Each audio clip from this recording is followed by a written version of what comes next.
अब इस जंगल में तो भोजन मिलता नहीं है, चलो हम इंसानों की बस्ती की तरफ जाते हैं, वहाँ खाने की कोई ना कोई चीज तो मिल ही जाती है। और अपना घोंसला किसी बिजली के खंबे पर बना लेंगे। ये सोचकर कौवा और कौवी इंसानों की बस्ती की तरफ जाते हैं। किसान के घर की छत पर मकई के भुट्टे बिखरे हुए थे, उन्हें वहाँ से भोजन मिल जाता है। गोरी, भोजन तो गया मिल, अब हम वो सामने वाले खंबे पर अपना घोंसला बना लेते हैं। फिर वो कौवा और कौवी उस खंबे की तरफ जाते हैं और उस पर अपना घोंसला बनाना शुरू करते हैं। सूखी लकड़ियाँ और कुछ तिनके इकट्ठे करने के बाद कौवा और कौवी अपना घोंसला बना लेते हैं। कौवा और कौवी सो जाते हैं। फिर दूसरे दिन गोरी कौवी खंबे से खूब बातें करती है और उसका दिल लगाती है। खंबे जी, मैंने तो सोच लिया है, मैं कोई सुंदर सी खंबी देखकर तुम्हारी शादी कर दूंगी। शादी की बात सुनकर तो वो खंबा झूलने लगता है।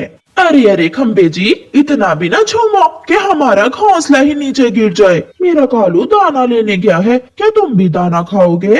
नहीं कौवी, मैं दाना नहीं बल्कि बिजली खाता हूँ। ऐसे दिन गुजर जाता है और फिर जब रात होती है तो वो खंबा अपनी रोशनी देता है। वो बच्चा फिर से वहाँ बैठकर पढ़ने लगता है। कौवा फिर से खंबे को कहता है, दोस्त, एक से करो दोस्ती, या हम कौवों से या उस बच्चे से। बंद करो दोस्त अपनी रोशनी। वो खंबा फिर से अपनी रोशनी बंद कर देता है। ओह नो, आज फिर खंबे में कोई खराबी है। फिर उस दिन के बाद जब भी वो बच्चा उस खंबे के नीचे आकर बैठकर पढ़ने लगता तो वो खंबा अपनी लाइट बंद कर देता और फिर आखिर वो बच्चा एक दूसरे खंबे की रोशनी में बैठकर पढ़ने लगा। दिन गुजरते गए और फिर एक दिन कौवों को ऊपर आसमान में कौवों का झुंड एक दिशा में जाता हुआ दिखाई देता है। कालू जी, जंगल में बाहर आ गई, अब जंगल में दाना भी होगा और पानी भी। वो देखो, सारे कौवे उस दिशा में जा रहे हैं। तो फिर हमें भी जाना होगा।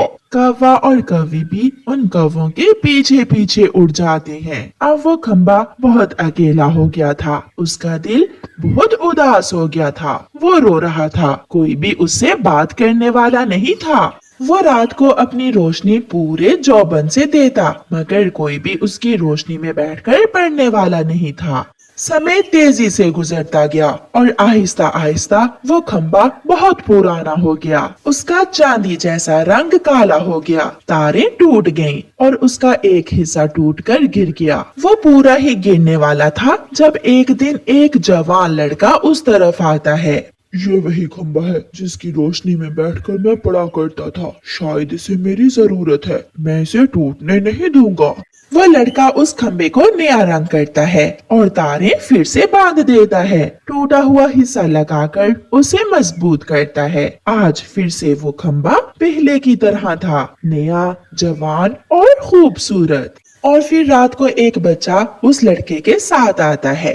बेटा, मैं भी इसी खंबे के नीचे बैठकर पढ़ा करता था, मेरी और इस खंबे की दोस्ती बहुत पुरानी है। मैं उम्मीद करता हूँ कि आप भी इसी खंबे की रोशनी से फायदा लोगे और यहाँ बैठकर मेरी तरह पढ़ोगे। ये सुनकर वो खंबा बहुत खुश होता है और फिर से अपनी लाइट पूरे जौबन से देने लगता है। अब शायद वो खंबा कभी भी कौवों की बातों में आकर वहाँ अंधेरा नहीं करेगा। प्यारे दोस्तों, इस कहानी को लाइक, अपने दोस्तों के साथ शेयर और चैनल को सब्सक्राइब करना बिल्कुल मत भूलना। आपका धन्यवाद। मम्मा, क्या इस जंगल में कोई फल नहीं है? आप हर रोज सूखा दाना ही क्यों लाती हैं? गुड़िया बेटी, अभी मौसम बदल रहा है, जब गर्मी आएगी तो हमारे जंगल में फल भी आ जाएंगे। मम्मा, सूखा दाना खा खा कर मैं तंग आ गई। ऐसे ही छोटा मिठू अपनी मम्मा से कहता है। मम्मा, जब देखो सूखा दाना, जब देखो सूखा दाना। सुना है हम तोते तो अमरूद बहुत शौक से खाते हैं, मगर मेरी कहाँ इतनी किस्मत कि मैं मीठे मीठे अमरूद खाऊं। जग्गू कौवे का भी अपनी मम्मा से यही शिकवा था। फिर वो सब दोस्त नदी पर बैठे हुए थे जब जग्गू, गुड़िया और छोटे मिठू से कहता है, आज हम पहाड़ों की दूसरी तरफ जाकर देखते हैं, शायद वहाँ कोई फल हो और हमारे मम्मा पापा उन फलों के बारे में ना जानते हों। अगर वहाँ फल मिल गए तो हम अपने मम्मा पापा को सरप्राइज देंगे। फिर वो तीनों दोस्त पहाड़ों की दूसरी तरफ फल ढूंढने जाते हैं। जब वो पहाड़ की दूसरी तरफ देखते हैं तो वहाँ तो सच में बहुत ही फलदार पेड़ थे। वो जंगल तो हरा भरा था, जिधर देखो उधर ही फल। हमें जल्दी से जाकर अपने मम्मा पापा को बताना होगा, वो ये सुनकर बहुत खुश होंगे। वो सब वापस लौटते हैं। मम्मा सच सच मम्मा, वहाँ बहुत फल हैं। फिर आप हमारे लिए फल क्यों नहीं लाती? गुड़िया बेटी, आइंदा से गलती से भी उस दिशा में न जाना। वो इलाका माही झील का है, इसलिए हम बड़े पक्षी कभी भी उस दिशा में नहीं जाते। ये सुनकर गुड़िया खामोश हो जाती है। दूसरे दिन वो सारे दोस्त फिर से इकट्ठे होते हैं। हमें किसी भी तरह उस जालिम चील को मारना होगा या फिर उसे जंगल से भगाना होगा। जो काम हमारे बड़े न कर सके वो हम छोटे पक्षी कैसे कर सकते हैं? अगर हम योजना बनाए और बुद्धि से काम ले तो हम उस चील का मुकाबला कर सकते हैं। जग्गू, तुम्हारी गुलेल कहाँ है? वो तो घर में है। जाओ जल्दी से अपनी गुलेल लेकर आओ और आज हम उस चील को देखेंगे कि वो कैसे हमें फल नहीं खाने देती। फिर जग्गू कौवा अपने घर से अपनी गुलेल लेता है। जग्गू बेटा, गुलेल लेकर कहाँ जा रहे हो? किसी छोटे पक्षी से कोई शरारत ना करना। नहीं मम्मा, मैं तो अपने दोस्तों से खेलने जा रहा हूँ। वो सब पहाड़ों की दूसरी तरफ पहुँच जाते हैं। पहले मैं सामने जाऊंगी और तुम दोनों यहाँ छुपकर मुझ पर नजर रखोगे और फिर बाकी का काम प्लान के मुताबिक करना है।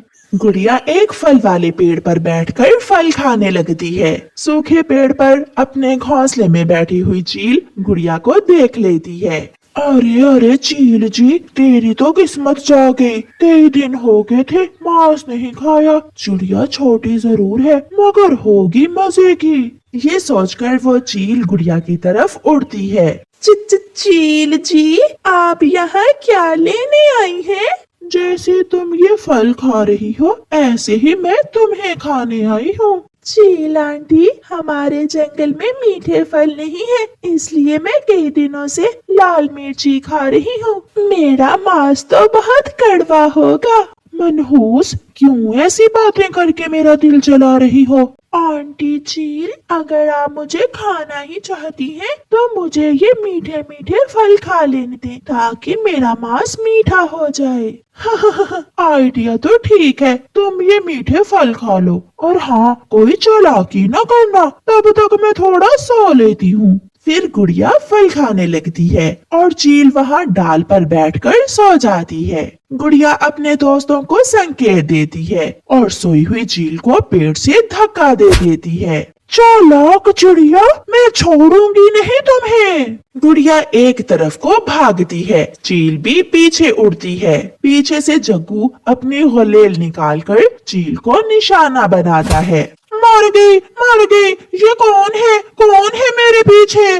फिर चील पीछे की तरफ भागती है। गुड़िया पीछे से आकर चील के 2-3 चोंचे मारकर भाग जाती है। छोटा मिट्टू भी अपनी चोंच अच्छे से तेज करके आया था, वो भी कम न था। वो भी चील के सर में एक जोर की चोंच मारकर भाग जाता है। मर गई, भागो माही चील, अगर जान बचानी है तो भागो, वरना ये छोटे छोटे शैतान बच्चे मुझे जान से मार देंगे। फिर वो चील दुम दबाकर भाग जाती है और फिर जंगल के सब पक्षी वो मीठे फल खाते हैं। प्यारे दोस्तों, इस कहानी को लाइक, अपने दोस्तों के साथ शेयर और चैनल को सब्सक्राइब करना बिल्कुल मत भूलना। आपका धन्यवाद।